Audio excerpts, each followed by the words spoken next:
Hello, everybody. It's James here. Story time with Dutch Mantell, episode 18. And if you're wondering why I've got a weird background with porn star lighting in the background, well, we've got a very, very special hotel. I'm currently in Turkey, Antalya to be precise. I've got some bungalow. I never let my missus choose the hotel rooms, right, Dutch? Uh, you never what? I never let my missus choose the hotel rooms because she's picked some lemons in the past, right?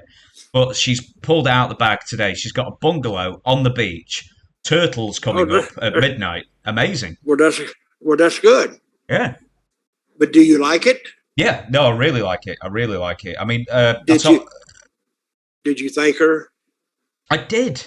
I did thank her in the traditional manner. Like, oh, thank you, honey, for getting us this great Yeah, bungalow. yeah. It's not Okay, as shit as it could have been. Make you feel really bad okay. about it. No, it's really nice. So you're in Turkey. I am in Turkey. You said you've never met anyone who's been in Turkey before. No, I'm not even met a wrestler that's been in Turkey. I don't think I've ever met a Turkish wrestler, and that's one of their main sports in Turkey is wrestling. Mm. But I've never met. I know. I've never met anybody there, so I know absolutely zero about Turkey at Well, all. it is. Well, I'll tell you what you need to know is it's hot, and And there's I not. wouldn't. I wouldn't think that. I would think it'd be cool. Oh, do you know what? Actually, in the winters, I looked it up. The average temperature is actually quite low, but no, at the moment it's boiling. The sea's fantastic, and before I forget, actually, everybody, Dutch Mantell's video quality is a lot lower at the moment because of my internet, not his. So I think it's like 4 or 5 megabits per second or something. So it's really, really stuttery. So apologies on that, but it's my fault, not well, Turkey's fault, not Dutch's. How's this video? I actually thought it was a problem then. Did you really? Okay. Yeah. So it's one of But I've those always things. wanted to go to. I always wanted to go to Turkey. I don't know why, but I was thinking, what is it like over there? Because I've never been. So, but you like it, and Hmm. it's hot. What sea is it on? We're on the Mediterranean coast. I believe the Red Okay. Sea is on the north coast. But how many? So this is my 20th country I've been to. Finally, how many countries have you been to, Dutch? I've never really counted. You've been to South Africa? No, Well, Egypt. you've been to Germany and France and all those countries, right? Yeah, yeah, yeah. You've been to Canada, No, I've got family in Canada Mexico, as well. No, Mexico, no. Trinidad and Tobago. You see, not that many people around here go to the Caribbean because we've got all the European countries on the Mediterranean for hot weather, whereas Well, it's opposite for the Americans, I imagine. but that's all you see in Mexico is English. A lot of English go to Mexico Hmm. Well, because my daughter goes on vacation quite a lot. I might add, and a lot of English people there. And they're talking about this guy James that does this podcast about wrestling, and they said, "Oh, they hate you there." yeah. I don't know why. Aye, aye, aye, aye,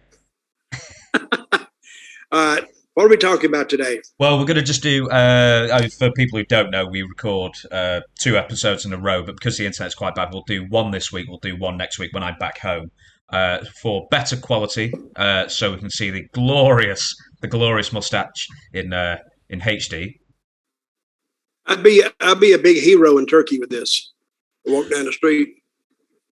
I think Don't you? this is my mustache fact. Is apparently I don't know if this is still the case, but in years gone by in India, you would get paid more as a policeman if you had a mustache because you'd be more trustworthy to the public. I didn't know that. I've been to India too. Have you been there? No, I never really wanted to. I've had too many horror stories. Boy, well, they're right. They're, but the people are just super nice. It's just it doesn't smell good at all, and you can't eat the food, and you can't drink the water. Yeah, I'm just telling you.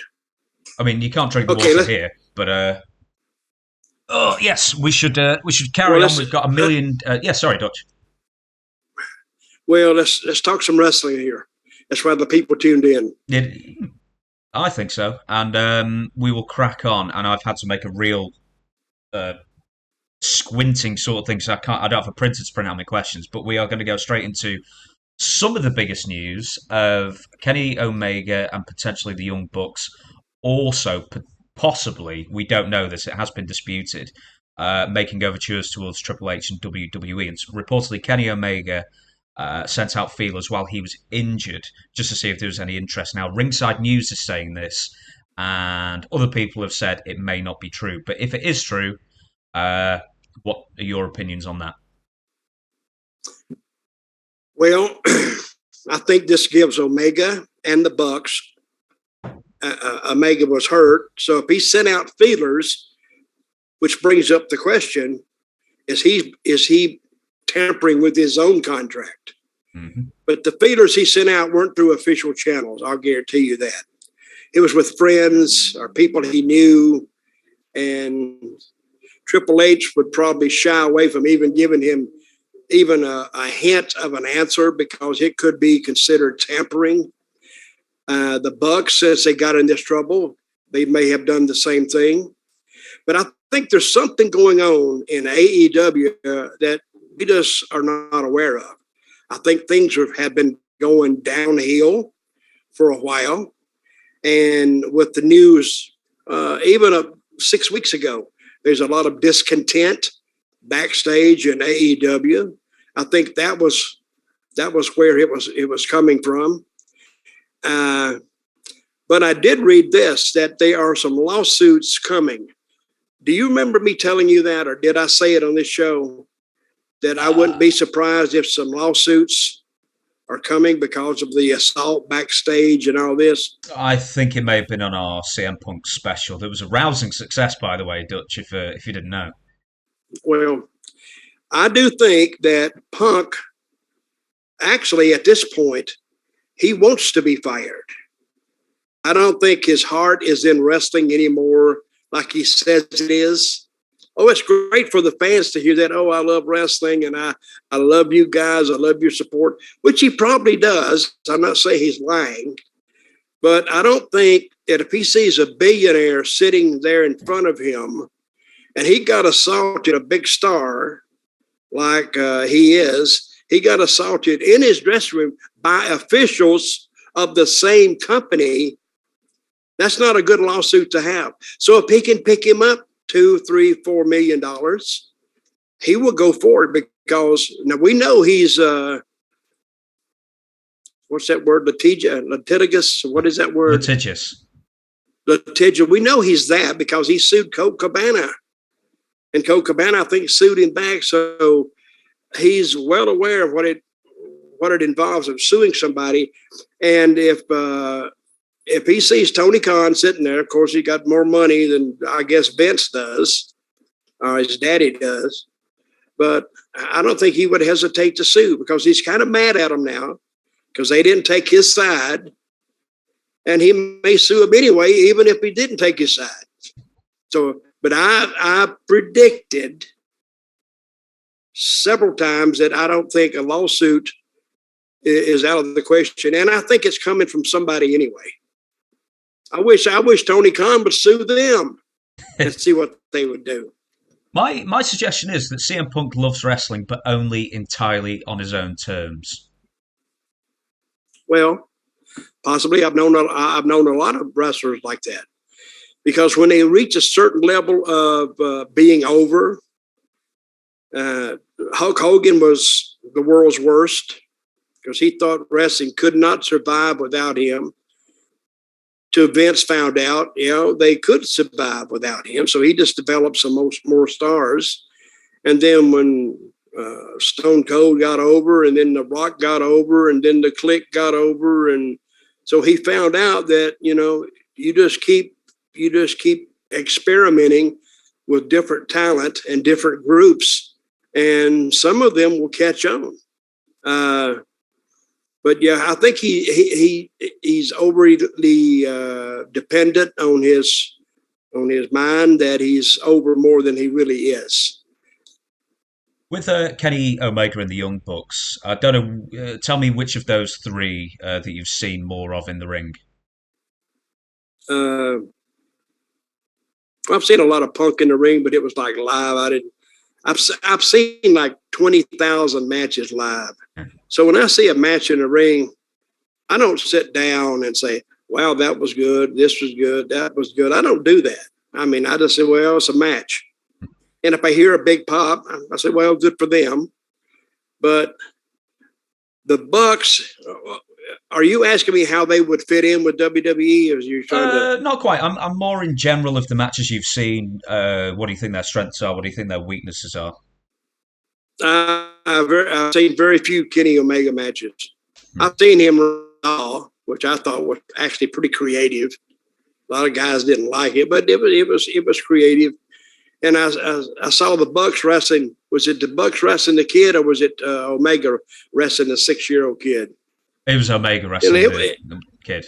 Well, that's a joke. Everybody knows that's a joke. So, but basically, Omega, I've never really seen a real match with Omega because I cannot say with any certainty what his skills are. I read the other day he's the greatest, the top wrestler in the world. And I have trouble believing that because that's Japanese. And that's a Dave Meltzer thing too, that he's the greatest because Omega, panders to him. The Bucks pander to Meltzer. So whatever they say, he's going to kind of, even if it's wrong, he's going to try to put his spin to where, well, they may have been a little wrong, but, and then comes Meltzer's explanation of it. Dave Meltzer is not a wrestling journalist, although he reports the news. He's no more than what we're doing right here. He's an opinionist, and he gives his opinion. I'm sure he's not inside the doors when they discuss strategy or they discuss TV contracts or anything else. He hears it from a third source and gives it credibility.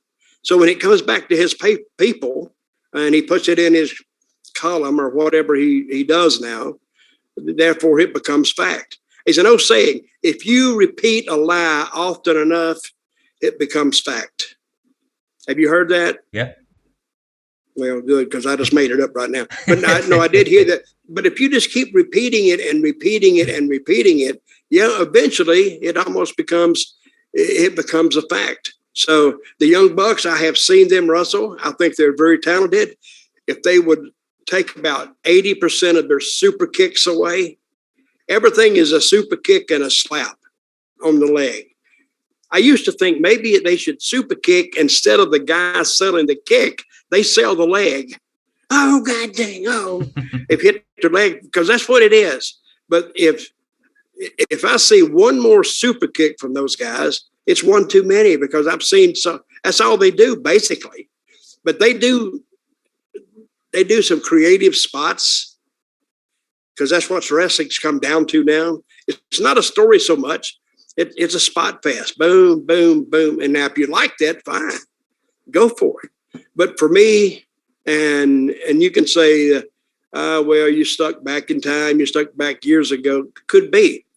But if you take a good wrestling match like Gunther and Sheamus, after you watch it, even no strategy in that, they just beat up each other. But those guys can do it. And I'm saying if you take other guys, they go in there and do it, it would probably fail. It takes all types of styles to make the wrestling business work. So when you go see a card, you see the high flyers, you see the low flyers, you see the no flyers, then you see the rough guys. But I think that you go to see variety and you come to see the characters. And that's what I think a wrestling show is. Would you like the Young Bucks more if they renamed the Meltzer driver the Mantell driver? No, I would sue them. I would sue them for stealing my name. So that goes to show you right there. Anytime Meltzer's, how can he call himself a journalist when they've named a driver, a move after him? How can you rely on anything he says about the Young Bucks, having known that? Doesn't that take the title journalist basically away from him? Mm. And he's always been that way. I mean, Meltzer didn't. I started hating Meltzer years ago. I don't really hate Dave Meltzer.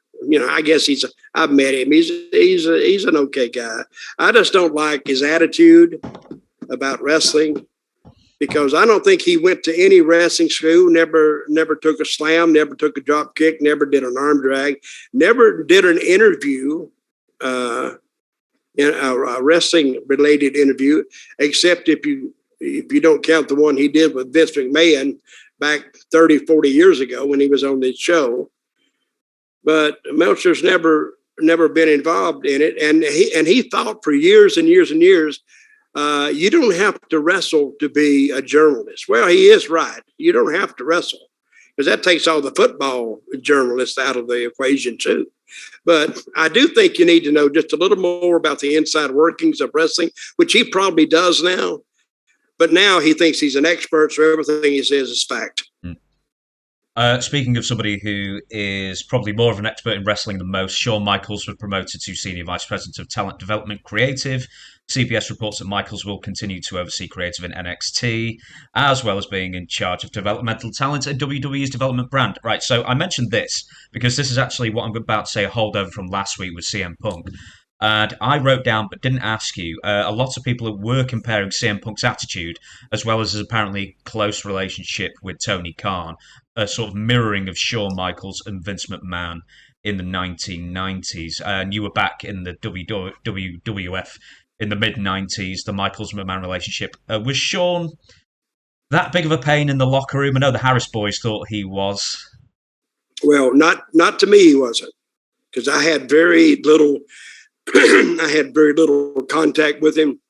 Why he had contact with the Harris boys is because he was running around bad-mouthing Ron and Don behind their back. And I don't know why. I never heard this, but they did. So one night in Madison Square Garden, and I didn't even know this happened till after we had left the building. We was at the Garden that night. But they called Shawn in there, or he was in there by himself, because Undertaker and some of those guys in the clique, he wasn't over with the clique that much, because they had actually gotten tired of some of his stuff too. But Undertaker actually pulled guard for him and told him that, hey, he's in there by himself now. So they went in and they jacked him up. And they told him if they ever hear their names has come out of his mouth again, they will beat the living elf out of him.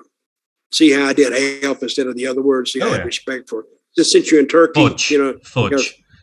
Yeah, they would beat the hell out of him. And I don't think Vince even heard about that till much, much later.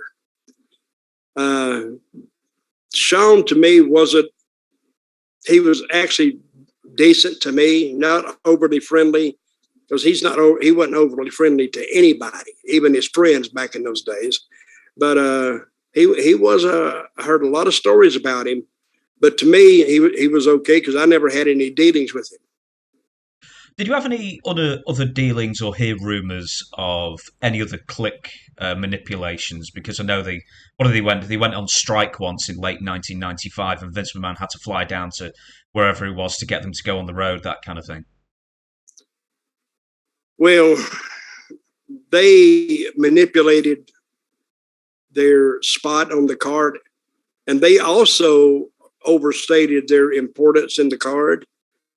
Yeah, you would probably not draw unless Shawn Michaels and some of those people were on the card, because they were the stars.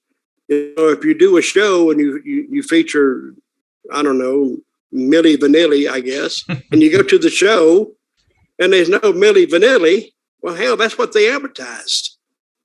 So I think Vince was in the process right then of learning that he didn't want talent. And this is a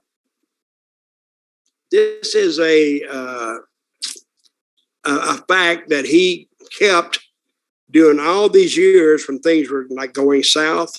He didn't want the talent to override the brand. He didn't want people coming through the door saying, oh, I want to see Shawn Michaels. He didn't like that. He wanted the people coming through the door saying, I want to see WWF or WWE. He wanted them to have the brand up here and the talent underneath there, which doesn't work that way, but that's what he wanted. Mhm. So did he cause some problems for other people? Oh, I'm sure. Because you didn't see any other people breaking into the clique in those days, right? Yeah, I think there was like a couple on the periphery, maybe PJ Walker, just incredible. And I think they always had Jeff Jarrett in the car as well when there was a spare seat. Well, I don't think they much like Jeff either, to tell you the Oh, really? truth. I don't know why. No, because later on, Steve Austin wasn't in the clique, but I don't know, Steve and Jeff didn't really see eye to eye on a lot of things. But I think Steve actually equated that back to when he booked himself into Tennessee and he wasn't making any money. He's told this story. He was eating like, I don't know, uncooked potatoes because he was just in a hotel room. But I got news for Mr. Steve, and he's a good friend of mine. Hell, none of us were making any money. But, the old saying is you have to pay a man enough to eat and to buy gasoline for his car and to pay his hotel bill. You have to pay him that. I don't even think he was making that. So he made about 6 months there before he said, hell, I gotta go to mama. I gotta eat. I gotta have a meal. So he went back to Texas. I don't blame him. We will move on. And Velveteen Dream, recent legal issues and arrest. First off, just before I read it out, have you even seen Velveteen Dream wrestle? I have seen him. Yes, I have. Okay. Not a big fan of him, really. Not a big fan. Oh, okay then. Well, I'll tell you what. I'll read out what I've got then, and then you can comment on it also. TMC reported that Dream, real name Patrick Clark, bit and punched a gym employee after he was told he had to vacate a certain area of the gym because it was being cleaned. And he was arrested, mugshot out there, and all that kind of thing. And then EC3, former TNA star, former WWE star, when they let him be on TV, then went on record with the following on Sportskeeda's The Wrestling Outlaws show. He said, we had a party and it was at my place, and he, Dream, came over because I'm being friendly and I'm a top guy and I tried to welcome everybody into the thing. He left his phone in my bathroom. I can so see you in the corner of my eye when you're doing all that as well. Bathroom with the camera on, trying to capture people taking pisses. So there. How did I know? Because it's my bathroom. When I walked in there and I see a phone selfie style propped up filming, where if somebody's going to take a pee, they would have their phallus out, urinating into the water. So the modern day Chuck Berry there. Unbelievable. Now, I don't know if that's true or not, but I've heard enough about him to assume, I'm assuming, that it is true. And Mr. Dream, I'm not a fan of his. I don't know how his character could have gotten over with mainstream America or the world, to tell you the truth. Even though the gay presence is everywhere, I don't care. But I'm just not going to, I don't find that type of character endearing to me. I wouldn't buy a ticket to go see him. And now we've had other like gay type characters in wrestling, but they were usually heels. And people don't want to remember those days. But yeah, people did get on gay characters in the ring, but that's how they made their living. That's how they made their, and most of them weren't even gay. They just did the character. But Mr. Dream, he's going to find out that you can't be punching employees, as maybe Omega and the Young Bucks may be finding out sooner than later. You can't punch employees or fight employees in the dressing room. And Mr. Dream may find out that, yeah, you can't punch an employee when he tells you to vacate an area. But I'm gonna go out on record here. I'm saying they're not going to do anything to Mr. Velveteen. I think he'll get suspended sentence, put on probation, and pay a fine. That's it. Were there any other, well, I don't know if you want to out, so to speak, certain people, but were there any other sort of like locker room, like covert filmers, or just people who were very, very inappropriate in the locker room in that kind of sense, peeping Toms types? Well, not that I recall, because word travels fast in a dressing room. what you hear more about dressing room is actually thieves, people that steal stuff. So I've heard a lot about that. So when I used to go to the ring and I would have money on me, and not a lot of money, at one time, $20 was a lot of money. So I'd take my $20 and I would stick it down in my boot. So if somebody wanted to rob me, they'd have to hit me on the head, unlace my boot, pull down my sock, and pull out my $20 bill, which is a lot of work for $20. But I have heard, but what you do hear of is watches and rings, necklaces, things like that, missing from bags in the dressing room. And it only had to happen once, and then the word got around and everybody started watching their stuff. Did you ever hear that Chuck Berry thing where like he owned a restaurant, he had secret cameras in the toilets and stuff? I never heard that. So I was wondering, I didn't want to act stupid by saying, I know, what is the Chuck Berry thing? So but he had it. But he had in the men's room or the ladies' room, or both. Oh, okay. Because I'm saying Chuck Berry's not gay, is he? I thought you hear different things in England than we hear in the U.S. But I didn't know where that was coming from. But I was not going to throw it out there and let everybody think, well, where's Dutch been for the last 50 years? What the hell? But anyway, I didn't do that. No, Chuck Berry, there are my two facts. That, and he wrote My Ding-a-Ling. So that's sort of maybe those two things sort of tied together somehow. We will move on then, assuming the internet's working. Just one sec. Okay, slight internet thing that happened there, and we're back. Next order of business is Ric Flair has claimed that Bradley Cooper has been in discussions to play Ric Flair in the film of his life. And I thought like Will Ferrell would obviously be the, for Eastbound and Down, because that is just the Ric Flair character. But Bradley Cooper, do you see it? No. I don't see Ric Flair making a movie. He's got a lot of fans. I don't see it. I really don't. Who gets to play Ric Flair if indeed there is a movie of Flair's life? I've never heard of it. I'm hearing about it for the first time today from you. Where did this come from? Did Meltzer report it? No, Ric Flair reported it on his own podcast, so take that with a pinch of salt, maybe. Wait a minute. So go on. Flair, this is where I doubt Flair's accuracy.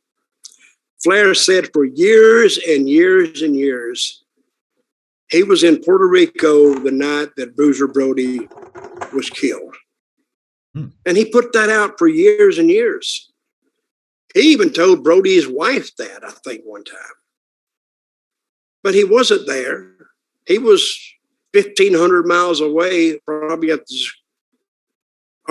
in Japan, but he was not there. And I don't know why he would say that, because that's easily checked, because he wasn't there. But he put it out for years. He doesn't say it anymore because it's been what they call debunked. It's been thoroughly debunked now because he wasn't there, but I don't even know why he said that. But sometimes if you know Flair, Flair says some things that are not entirely accurate. And for why he says that, I have no idea. We will, and I know I've been promising this for a long time, we'll probably do a Bruiser Brody special like we did the CM Punk special sooner rather than later. But one question about that is if we use the Japanese term gaijin, so there was you and Tony Atlas in or around the locker room that day. Who else of the foreigners were in the locker room that day? Was it just you two guys? I'm trying to think.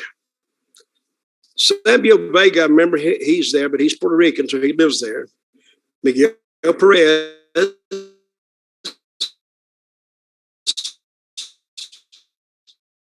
Sorry, I have another internet issue. Of course, Joe Vica, Carlos, and there's Mark and Chris. They were in there. And I think all the rest of them were just Puerto Rican. And Brody and the Invader. That was in there. So, yeah, in my book, I write almost a minute by minute account of what happened. But one of the things I noticed that night is walking in that dressing room, I felt a feeling of dread, DREAD, dread, like something's not right. Because I've always been able to feel tension, always. So I sat down over there in the corner, and if we do a Bruiser Brody, an in-depth look at it, I'll explain it. But I sat down over in the corner next to Brody, because I had ridden over there with him from my hotel in Isla Verde. It's a tourist section. And I rode over there with Brody and Tony Ellis. And as soon as I walked in there, I felt something like this come over me and said, there's something not right about tonight. And I sat there in the corner with Brody. Finally, I said, I can't take this anymore. I got to get out. I got to put some space between this area here and outside. So I actually went outside, and I didn't stay long, 5 minutes, 7 minutes. I went to the dugout, and I was watching the people come in. And right when I turned to go back down a long, tunnel, how you get from the dressing room to the dugout, I heard a bunch of noise, and I walked up some stairs, and it was like pandemonium. Because everybody's screaming and hollering, get the doctor, get the doctor, get the doctor. And that's when Brody had been stabbed. The altercation between Brody and that invader guy had already happened. And when I walked into the dressing room, there was Brody laid out on the floor and with the doctor over him, and shocked me, stunned me. Then I found out what happened, and they said Jose. That was the guy's name. It was the invader's name, Jose. Jose They Gonzalez. said Jose stabbed Brody. I said, who? Yes. I said, who? Jose. Everybody in Puerto Rico was named Jose. It's like John, like John in the U.S. And I knew a lot of Jose's, but they said finally Invader stabbed him. Now that's like me and you are in a room together, and all of a sudden you leave, and you come back, and there's another guy in there named Bill, who's your best friend, and they said Bill stabbed him. But we had a bunch of people in there, so you're confused over what Bill did this, and then I found out that it was Invader. It was crazy. There's a lot more. If you watch the Bruiser Brody special on the Dark Side of Wrestling, Dark Side of the Ring, we kind of explained that. But a very, very weird night, and a night that, even though it happened in 1988, which is how many years ago? 34. 42? No, 34. Anyway, I will never forget that, ever. And I still talk to Brody's wife. And here's a weird thing about that. I talked to her that night. I called her, and she says that, what's going on? And she said, I hear that Frank got hurt. Nobody told her stabbed. And I said, yeah, he had a little accident. And I didn't try to tell her any more that would unduly alarm her, because she was in San Antonio. And I said, yeah, I think the best thing for you to do is maybe catch a flight to San Juan, and because he's going to need you. And by the time she landed the next morning, she met up. He was already gone. So crazy night, crazy. We'll definitely have to save that for one. I want to see the Dark Side of the Ring entire episode, which I've already seen. I want to read both books about Bruiser Brody, and then I'll have a very in-depth script for us to go through on that one as well. Plus, I want some better internet as well, because just in that last sentence, you went like that, sort of like caught up. So we definitely need some better internet for such an important topic. We'll do it again. Oh, we'll do it again. We'll do it again. Right. Okay, so go ahead. Okay, we'll carry on then. We'll move on. D'Lo Brown has departed Impact Wrestling, and with that, his role as co-head of talent relations, as well as roles as producer and announcer. And I'm trying to think, would you have been in Smoky Mountain at the same time as D'Lo, or had you left by then? No, I knew D'Lo then. Good. Hey, I love D'Lo. D'Lo's a great guy, good in the ring, easy to get along with. He's got a laid back disposition too, and you can laugh and good guy. Now, why he left Impact, I have no idea. I'm assuming it's a money problem. That's what I'm assuming right off the bat, because he is not one to create any kind of controversy. He's not one to get into arguments, and if it is an argument, you don't call his arguments an argument. You call it a disagreement, because he's always very well spoken. So, and I hate to hear that he's left Impact, because I thought he was a good agent, and he actually knew the business. So losing him, I think, is losing a good backstage guy. Yeah, were you? So you must have been there in Smoky Mountain Wrestling when he was part of the Gangsters, then. I was just leaving, but did he start out with the Gangsters? I think he was maybe added to the Gangsters afterwards when they found out that New Jack couldn't really work at all and Mustafa barely had any experience, so they brought D'Lo in as a third. Yeah, I was I think I met him one time, and I was leaving. I was going to Puerto Rico then. But the one thing about the Gangsters in Smoky Mountain, I don't know how they kept from getting killed, because they were up in West Virginia, Kentucky, the coal mining regions, and their interviews were really, really strong.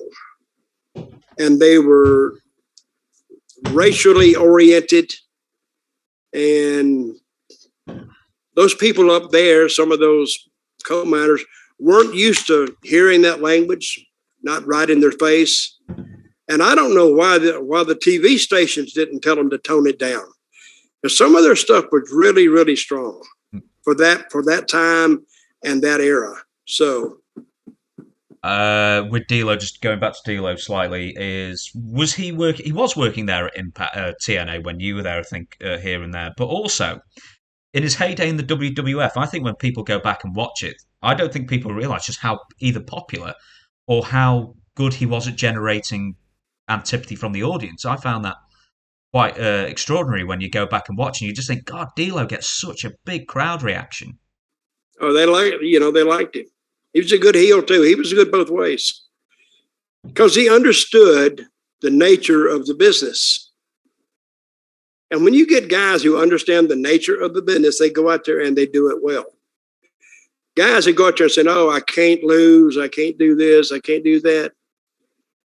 You might as well move them over, because they don't understand what they're doing. Great football teams lose every now and then, so you got to accept that. And I've known guys that, "Oh, I can't get beat." I said, "Well, I don't know what to tell you." Because I'm going to beat you tonight. If you don't agree to it, no need to even have the match. I'm not doing it. Now, very few times have I run into that, but I have run into prima donnas who would do it, but didn't like to do it. Actually, one time I told a guy, I said, "Hell, I'd have been in better shape if you'd have beat me. I'd have come out with more heat. I didn't have any heat beating you because you didn't care. You just tanked the match." And a lot of guys would go out there and not even try. "Oh yeah, he hit me. I'll go down." I hate that. I mean, I never had a problem putting anybody else over. I didn't care. A lot of times I had more heat when I lost. It's a performance, and we knew it then. We just didn't call it a performance. But that's what it is. And if we're honest with ourselves, yes, it is an artistic performance, but not taken to the levels that some guys take it today. We did it in a totally different way, hopefully a little more believable. We've told stories about Lex Luger before, but And apart from Lex Luger, any names you want to throw under the bus? Uh, well, I don't really like throwing people under the bus. Is that what you said I did to a lot of guys didn't want to do jobs? Is throwing them under the bus? Hey, when you state a fact, it's not throwing them under the bus. It's telling the truth. When did telling the truth become a sin? It's not. Mm-hmm. I'm not knocking the guy for he cheated on his wife or he's a drug addict or he's this, that, and the other. I'm just talking about what I know about him, and it's, about the business. Lex Luger was horrible. I mean, it didn't take a graduate from the University of Dutch. You don't have to have a diploma from the University of Dutch, which I do offer, by the way. Mm. And you have a picture. I sent that to you, right? Yeah. How does one get? Diploma. Yeah. How does one get a University of Dutch diploma? Should someone want one? Well, just email me at Dirty Dutch Mantell with 2 L's at gmail.com and just ask about it and I'll give you the details. I think it's about $40. And I put your name on it, University of Dutch, and it's signed by the dean, and it's signed by the provost of the college, Dutch Mantell, and Zeb Colter. You get 2 autographs with it, and an official stamp from the University of Dutch, and you get a PhD in the wrestling arts. And I'll be sending you one soon, so you can show it. You can show it right here on the podcast. But what was I talking about other than my diploma? Oh, it doesn't matter. Oh, no, I was going to say, was there anybody apart from Lex Luger who's a big star but particularly uncooperative? Well, let me tell a little story about Lex. On WrestleMania, I think 11, the one that was in New Haven, Connecticut, it was the Bruise Brothers, Ron and Don, or whatever their names was, Abel and I don't know. I can't remember Jacob now. and Eli Blue. But we went against Davey Boy. Yep. We went against Davey Boy Smith and Lex. And they wanted, we were opening match. And I don't know if I've told this story here or not. We went into a little room. The agent took us in the room and said, work out. You got 8 minutes, guys, work it out. And the Davey Boy and Lex will go over. Great, we got it. So we sit down, and I'm sitting, and I got the most experience in that room. But I said, I'm going to let them work it out. So an hour goes by. And I'm thinking, what the hell? So I would try to interject some of my thoughts in it, and I would go, Lex, you need to. He said, no. I don't think Lex would do that. What? Now he's in the third party. I don't think I would do it, but I don't think Lex would do that. 2 hours went by. It's an 8-minute match. I mean, what do you need? You need a small package. You just need a slam, anything. So finally I said, guys, why don't we do this? Why don't we get heat on Davey Boy, Lex, tag you, big comeback, 4-way, knock one of them out of the ring, the other follows him out. Then we do the finish, 1, 2, 3, with small package. And I thought to myself, I could have saved myself 2 hours by throwing this finish like 2 hours ago. But they just went back and forth and back and forth. I told them, I said, guys, I don't think one person out there in that arena bought one ticket to see this match. So what we're going to go out there, we're going to excite them for 8 minutes. Hopefully, maybe. We're going to excite them for 8 minutes, and then we're going to go home. Now, how hard is that to get? And then we had to finish and walked out. But it took us 2 hours to get an 8-minute finish. You know how we used to do it back in the day? If I was working with you, James, I walk in there and said, hey, we just have the match. We'll call it out there, hook a small package at the end. I'll tell you when. Okay, boom, we're gone. That's it. Because we worked, and at that time, WWF, they were working almost every day anyway. But see, just go out there and call it in the ring and do the finish whenever. It didn't matter what the finish was, just as long as he went over it. He could have called his own finish, but he didn't even call his own finish. So that's when I decided right there, wrestlers are sometimes idiots and they hurt themselves by not meaning to. I don't know. Okay, so next order of the day, it was revealed a few days ago that Devon Hannibal Nicholson, independent wrestler, who's also got a YouTube channel where he does interviews, was recently in jail. So this is from PW Insider. Independent wrestler Devon Hannibal Nicholson will stand trial on 10/12 in Kingston, Ontario, Canada, on charges of assaulting a woman last month. PW Insider.com has confirmed Nicholson has been incarcerated since being arrested and went before the Ontario Court of Justice this morning at 9 a.m. for a bail hearing. His YouTube account shows he was in Kingston on 20th of the 8th with his girlfriend. He was originally listed on the court docket on the 29th of August, so the incident happened within that time frame. Nicholson has been released under the supervision of his parents and must either stay with them or in contact with them daily and no contact with the victim. So he's been released under the... So he's nearly 14. He's been released under the steed of his parents. Maybe he's got a bank account with them as well, like Colt Cabana. Oh, that was a low blow. I can't believe you said that. I stole that joke from somebody else. Listen, I don't know Hannibal that well, but to me, I did an interview with him maybe 4 years ago. That is still up somewhere. And as far as I know, he's a good guy, I guess, but I don't know that much about him. So what you're saying now, he got arrested for domestic violence, basically. Well, we don't know. It is presumed it was his girlfriend at the time, but it just says a woman.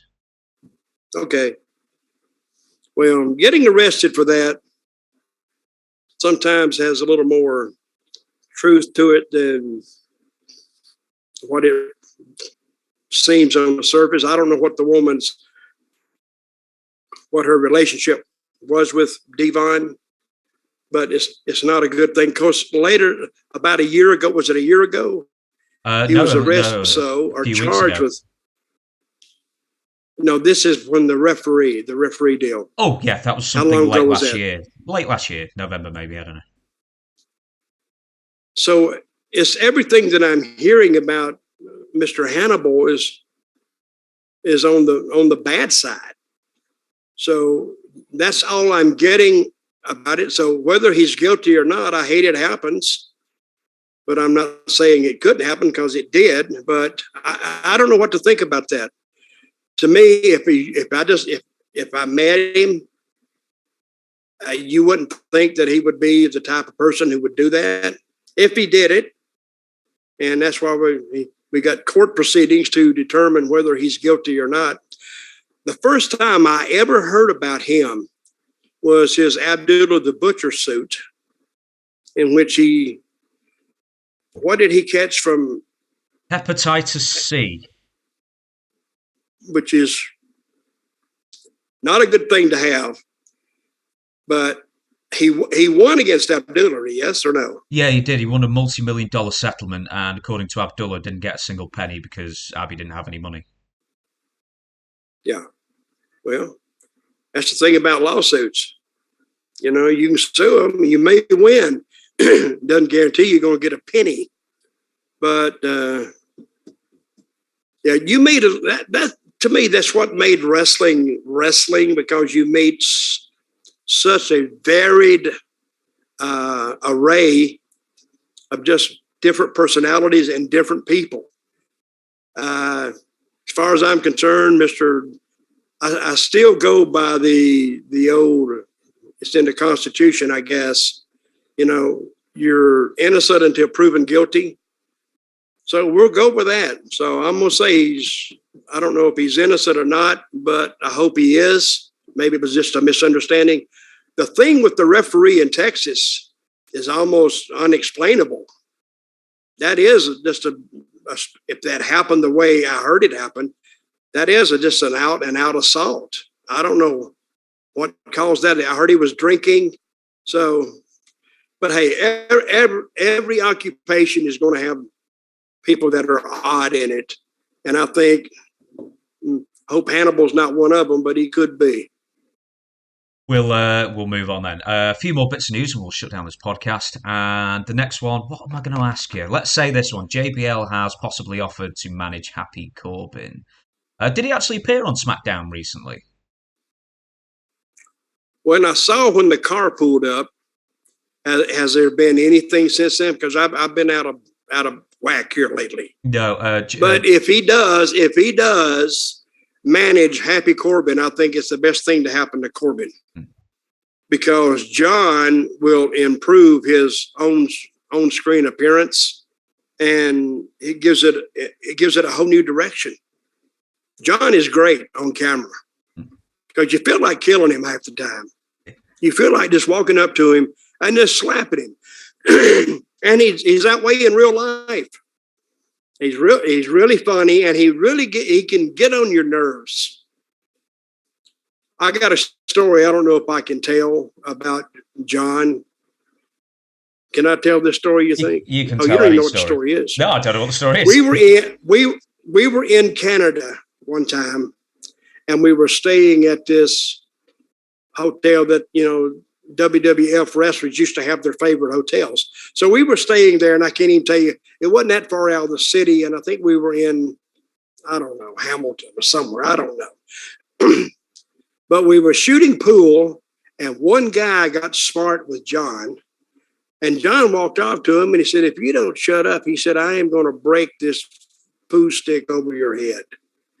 And the guy only, John's a big guy. He's about 6'5". He's about 270.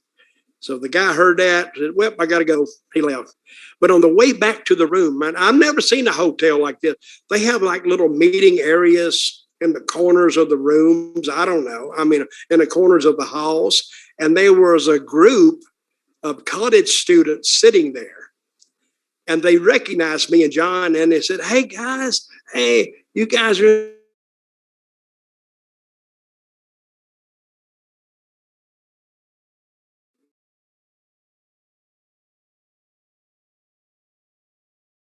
Now that was a kid saying that, right? The people on the couches saying, "Hey, guys." Yeah, sorry, internet problems. Okay, but yeah, they said, okay. "Hey, guys." Yeah, I said, "Oh, hey, guys, WWE, WWF in those days, blah, blah, blah." John, drunker than hell. Now he starts talking to him. So blah, blah, blah. And then all of a sudden, John sits down on the couch next to this guy who's drunk, who just has his shirt on. And they were laughing back and forth and this. And John says, and maybe he had a shirt on. Maybe, I can't remember now. But John ends up, the guy's so drunk, John pulls the shirt off of him. Now he's sitting there with just shorts on, and I'm going, "Oh, God." And then John is looking around, he points to his shorts, and the people are looking at him, "You're not going to do." He pulls his shorts off. The guy still didn't wake up, and he had underwear on. And John looked at his underwear, and he reaches down and pulls his underwear off. Now the guy's sitting there totally naked. I mean, I leave. I take off. I run. I run to the room. Everybody else runs. And the guy wakes up in the morning or in an hour, or unless somebody wakes him up and tells him he's naked. So I've never been around something like that, and I don't want to be again. But I do remember seeing those kids the next morning when we were checking out, and they was over there and they were looking at their receipts and whatever. And then they see us, they go, "Oh, God, there's those guys." And they take off. I never saw them again. But I've never seen, John, it sounds like something John would do, but he just left the guy sitting there completely naked on the couch. Now, I don't know if I guess that's breaking some kind of a law, I guess. But I don't know. But I've never seen that before, and I hope I never see it again. But John Bradshaw, my friend, he did that, and then he didn't even remember it the next day. Oh, I said, "John, you don't remember that?" "No." I said, "John, you have to remember it." He said, "I pulled his shorts off." I said, "I don't know. I was gone." That's what they said you did. So I think But you every definitely time I say. see him, every time I see him, I kind of remind him of that. So No, I think I will call him up right today, right after we do this podcast, and I'm going to tell him, do you remember that? Because I wrote about it in my book. I wrote about all this stuff in my books. That's why you should get one. I wrote 2 books, Tales of the Road, from a dirt road, and The World According to Dutch. You can get those books if you just contact me and I'll autograph it for you and everything. Dirty Dutch Mantell, gmail.com. there you go. Never a dull moment with John Bradshaw Layfield. I spoke to John a couple of times. I was hoping to have him on my channel ages ago, and then we just sort of just Yeah. didn't. And just for whatever reason, it just didn't happen. I didn't really pursue it, and then maybe as one of the guests that we should have on our show, even though we keep saying we have guests and we'll never have guests. But and I told you who contacted me, didn't I? Did I email Who's you? this? Did I email No. you? I didn't tell you then. Jamie Dundee. He wrote to me. Oh, yeah. Have you ever had him as a guest? No, it'd be He's interesting. tremendous. Oh, he's tremendous. Talk about stories, and there wouldn't be time for my stories because of him telling his. He's a son of Bill Dundee, and he's likable as hell. He's not bigger than a drop of water, but very, very entertaining. If his body was the size of his mouth, he'd be 400 pounds. He wrote to me and said, "I can't wait to come on your show and ask myself some questions." So he watches the show? No, apparently so, or someone's forwarded him that video anyway. So hopefully we get Jamie Dundee on. I'll ask you a couple more questions now, and then we'll shut this podcast down. While the internet's doing really well, we best shut the podcast down. Right, okay. So I'll ask you a couple more, and this is one that I'm interested in your opinion of more than most of the other questions, which I'm interested in all of your opinions on all of them. According to Dan Belzer on Twitter at BeltFan, Dan Rumour Mill says that Triple H is looking to make numerous belt design changes, and for me, thank goodness, I looked at all the belt designs, and apart from the NXT UK title, which looks really classy, I hate all of the belt designs WWE currently has. Are there any of yours that you find particularly attractive, or you find particularly horrible looking? Which ones? Well, I'm not a belt fan. I think they come out with some pretty good editions of them, but I couldn't tell you one from the other unless I read it. I'd have to look and see what it said on there. I like the spinner belt. That was a John Cena belt, right? It was, yeah. Yeah, the spinner belt. And that's the only one that stood out to me, to tell you the truth. So my expertise in belts is like zero. So you, from the past, you weren't a big fan of the big gold belt or the NWA title or the Western States Heritage title or anything? Not really. But I do like that the NFL, they did copy the belt. They would give each other belts. Sorry about internet. Died again. You were just saying you like the NFL belts. Yeah. Or NFL, what they do with them. Well, I got to say something about this dropping out here. You just had to go to Turkey. Mm-hmm. You couldn't stay in the UK and let's do a nice little podcast here. No, just had to go to Turkey, which I knew when you said Turkey, we were talking about problems already. No, the thing about belts I like is that it's jumped over into football and it's jumped over into a lot of other things. So even sales, when they give a salesman an award for being the top salesman, a lot of companies now are doing the belts, which, and I think is a good thing. But those belts are not cheap. Those belts are fairly expensive, and it takes a while to make them. I know a couple of guys that make belts, and I remember the guy who started them years ago, Reginald. I can't remember his last name now. Parks. Reginald Park. He started making the belts, and then other people who know how to do that stuff, they got in on it.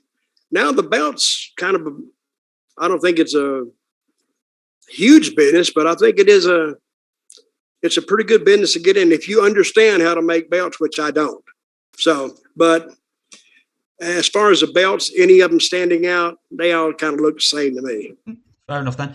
I'm going to attempt to get to the hour here. So I've got two more questions, and then hopefully Turkey. I mean, it's not a third world country, but they've got third world internet here. Let me tell you. This next one, Buff Bagwell has left the DDP accountability crib and has relapsed and is heading to a rehab facility. I interviewed him not too long ago, and looking back on it now, I feel worse and worse about it because when I was interviewing him, I sort of assumed like somebody who's taken drugs for a lot of time, like sort of get like a slight punch drunk kind of thing.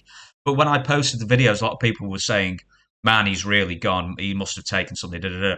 In my naivety, I just sort of assumed that wasn't quite the case, but because he was with DDP. But I'm apparently completely wrong on that one. But I don't know if you were in WCW when Buff was over there, but did you ever speak to him? Have you ever been on shows with him? Well, I've been on shows with him, but it was shows with TNA is where I had my biggest exposure to Buff. Buff's a different bird, brother. I mean, and I heard about that he got on drugs, got worse. And see, stories like that usually end up badly. And I hope it doesn't end up badly for Buff because he's a good guy as far as I know. And I don't know him that well. And there's a lot of guys that I don't know well in this business. And a lot of them are guys that do drugs because I don't do them. So I don't really want to hang around with them. There's no commonality between us. If he took drugs and I took drugs, well, now we got that as a common point between us. But I keep my distance from drug users and heavy drinkers because those do not turn out well. And I don't even like to be around it. I'm sure a lot of people agree with me. But Buff, as far as I know, great in the ring, good interview when he's straight. But when he gets on drugs, I don't even know how he kept a job all these years, even in WCW. He must have had friends, and they put up with it. But you can't have that around your workplace at all because it will really it's a dividing wedge, and it divides your company. And it actually demonstrates that, well, if I do drugs and they didn't do nothing to him, so they're not going to do anything to me. So, but I hope it doesn't end badly. But hearing this now, he just come out of the DDP. You said, what do you call it? Crib of accountability is what you called it. Mm-hmm. I like that choice of words, by the way. Crib of accountability. Did DDP call it that? Yes, he did. He did. No, I'm not as poetic as that, unfortunately. Yeah, well, I like the term, but it seems like to me, unless you got somebody that's just looking right over your shoulder on what you're doing, you can't stay straight. So he can't keep this up forever. So he's going to have to go out on his own. So I wish the best for him and hope it doesn't end up badly. With WCW, I think it's quite well known that they had a drug policy, which essentially extended to maybe somebody they wanted to fire specifically. But they used to drug test people who they were pretty sure were on something, and no one ever got popped for anything ever. I know when you were in the WWF, they did drug testing, and that at the time was actually very, very stringent. As a manager, were you party to those tests? Oh yeah, I had to go take them. We took them about, I don't know, every 3 months. Bam Bam Bigelow one time, guys that use drugs, it was just smoking dope back then, just smoking marijuana. But they could tell when you're going to test because it always test at right before a big show. So they tested one night at some show around New York City. It's what we call a spot show. They don't often run it. But the next day was New York City. So they tested for drugs. So Bam Bam Bigelow, to drive back, he lived in New York or outside, or he lived in Connecticut. He fired him a big one up. Like, yeah, they tested tonight, so they won't test tomorrow night. Oh, he did him about 2 or 3 joints on the way back. And the next day, going to the show, he fired him another one up, maybe 2. So he pulled into the garden, parked his car, walked in. There's a big sign on the wall. Drug test tonight in room 2A or whatever. And I remember Bam Bam telling me this story. He says, hey, he said, they got me on that one. He said, I thought they wouldn't test at the garden. So that's when he said, I hadn't smoked in like 6 weeks. He said, I was dying for a joint. And he said, he went in there and I said, you failed? He said, hell yeah, I failed. And he said, what they did to him was they just took him off the cards. But he said something that I've never heard another wrestler say. He said, my opponent, that means that he was also pulled off the card, which he had nothing to do with it. And he said, I went to Vince and I said, Vince, look, I forgot who said he was working with. He had a little angle going. He went to Vince. He said, it's not his problem. I tell you what, I won't smoke. Let me just go ahead and work these shows and I'll work with so-and-so. And so he can get paid. And Vince liked it so well, that offer, that he allowed him to do it. So he said, at least I didn't penalize somebody else for my mistake, which I always thought was a good offer on his part. So actually he worked for free so the other guy would get paid. That's a great story. Something else sort of as a follow-up, because you mentioned the sticky icky, the green, is some point in the policy, they sort of upgrade marijuana to the same as cocaine or steroids, whatever. If you caught with marijuana, and they're obviously not the same drugs, and they're not the same, life-threatening substances. But was that a huge mistake to put marijuana on the? Basically smoking it would be a fireable offence, because surely that would have made more people turn to the pills, the uppers and downers, which were far more dangerous in the long term. Well, they just went along. They have a saying today, follow the science. Now it's legalized in a lot of states. Marijuana is, it's illegal, so they can't bust you for it. And even if they find some on you, unless it's like, they thought you were dealing, they're going to let you go. And we all knew it back in the day, but still, it was. They went by the science, what was written down in the laws, and they included it in there. I wish they hadn't have, because smoking a joint is not the same as shooting up heroin. It's not the same thing. And I think we all can agree on that now. But back then, years ago, they say you were a dope head if you smoked marijuana. Which, of course, I'm the one of the. I was the hippie crowd. So I guess we first busted the use of marijuana into the scene in the United States and the world. So but we kind of knew that. But hey, it was a policy. So to argue that would be useless.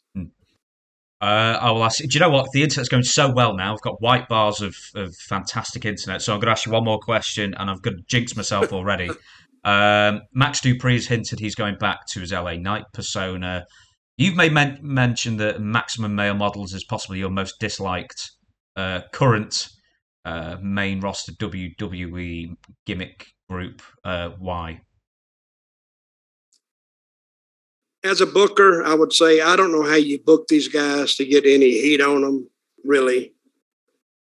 And I don't see their appeal. I mean, people cannot like them, but it doesn't mean they're going to buy a ticket to see them. I don't know who they're going to. I mean, I'm sure there's something they can do that I haven't thought of, but I just don't like I just don't like them, period. Not because I don't. I mean, if they're male models that are coming down, that's fine. But to try to integrate it into wrestling, I don't see the crossover. I just don't see it. Were you ever a fan of Rick the Model Martel? Because when I was a kid, I loved / hated that guy, and I thought he was really effective. Yeah, but he was a tough guy in the ring. He left the male model part out of his ring work. See what I mean? And even Rick Rude, he did the same thing. But it worked for Rick Rude because you hated him. And he was standing there and he'd do all this. No, you just wanted, and he had a big smile on his face. And he was kind of likable. That's what good heels are, like Roddy Piper, is you kind of want to like them, but you really can't like them. And even if you do like them, you don't care if they win or lose. I mean, there's been heels like that. And what they usually do, they end up turning babyface, which is where most of the crowd wants them to be anyway. But I don't see the maximum male models drawing any money. I said dead on arrival. I think they're still dead on arrival. You can put them on TV. But if they check the ratings, I would like to see where the ratings go when they come on. Mm. I could be wrong. I'm not saying I'm right. But I just talked about we'll let the science determine it. Look at the ratings and see what they tell. If they have any bit of a drop instead of a little bit of an increase, since they're such a unique gimmick, we'll see what happens. Yeah, but you said dead on arrival. They've arrived and they're now dead. They just hadn't had the funeral yet. Well, we'll wait for the epitaph. We'll wait for the funeral for maximum male models. But for now, thank you very much, Dutch, for joining us. I'll do some plugs. We've got books. Owen Hart and I can't bother doing the plugs. I'm fine. But as for the podcast plugs, iTunes, if you're on iTunes or Apple Podcasts or anything, please consider giving us 5 stars. And as for Dutch's plugs, you go ahead. You've got books. You've got certificates. Yeah, I have books, Tales from a Dirt Road, and The World According to Dutch. You can get an autographed copy by emailing me at Dirty Dutch Mantell. And I don't know why you don't have my little at the bottom here. You don't have my email address there. Why don't you have that? I could do. Would you like that to happen? Well, when I talk about it, I just put it right down because I when I see something and I read it, I remember it more than somebody telling me. Uh-huh. That's why when I watch a movie on TV, I always put the closed captioning on because I can't hear a lot of them what they're saying, which brings me to another icky point. I cannot hear the commentary team on SmackDown. I just can't understand them. I don't know if they pipe in too much noise or whatever they're doing, but I can, and that's why I got to have closed captioning to tell me what they're saying. But anyway, back to my books. I don't care about that. Back to my books, Dirty Dutch Mantell with 2 L's at gmail.com. And I also have a University of Dutch diploma that you can order. I think it's $40, I think, right now. And you can also order that, and your name is on it. It's signed by 2 great educational heroes, Dutch Mantell and Zeb Colter, with an official stamp put on it. We'll have a picture of it next week. So. Mm-hmm. I think I've said this before, but somewhere Texas Dirt from Dirt Texas needs to be on it as well. I could put that on there as an honorary panelist, but I'd have to redesign it. And actually, this is a diploma I designed myself. You didn't know I could do that, did you? Do you know what, right? When we first started doing these, and then you showed me, I think you showed me some sort of newspaper clipping where somehow you did like 8 matches in one night and you got a standing ovation from the crowd. And halfway down, I was buying it, and then like it got too stupid. But like as far as like a newspaper clip, it was actually a good piece of Photoshop. It was. It looked like a real old time newspaper clipping. And it was yellow, and it looks like it got age had gotten to it. So, yeah, I wrestled 8 matches that night, or 5 matches, won them all. I wrestled a bear, plus I wrestled a man and a woman. You know, I had to get that in there. And I wrestled a tag team match by myself. I even refereed one match, and I was in it. But you'd have to read it. I'll send it to you. Did I send that to you? Do you know what? You didn't. It was on your Facebook. That's where I saw it. I'll send it to you. I like putting stuff like that together. And a lot of people, not a lot, but more than you would think, wrote to me not knowing that it was a joke. Said, "Wow, I bet you were tired that night." And I got a standing ovation, a 16-minute standing ovation from the crowd that was just stunned. So, and Dave Meltzer gave it a 4 stars. No, it wasn't in Japan. That was the problem. Yeah, I wasn't in the dome. That was it. Right, your homework for the week is name how many countries you've been in or wrestled in. So I want to know how many countries, because you must have been South America and stuff. But for now, thank you very much, everybody, for watching. We were going to do 2 shows in Turkey, but the internet has proved itself terribly unreliable, so we will shut this down for now. I'll see you back in Blighty next week, and thank you, Dutch, for entertaining us once again. See ya. We the people.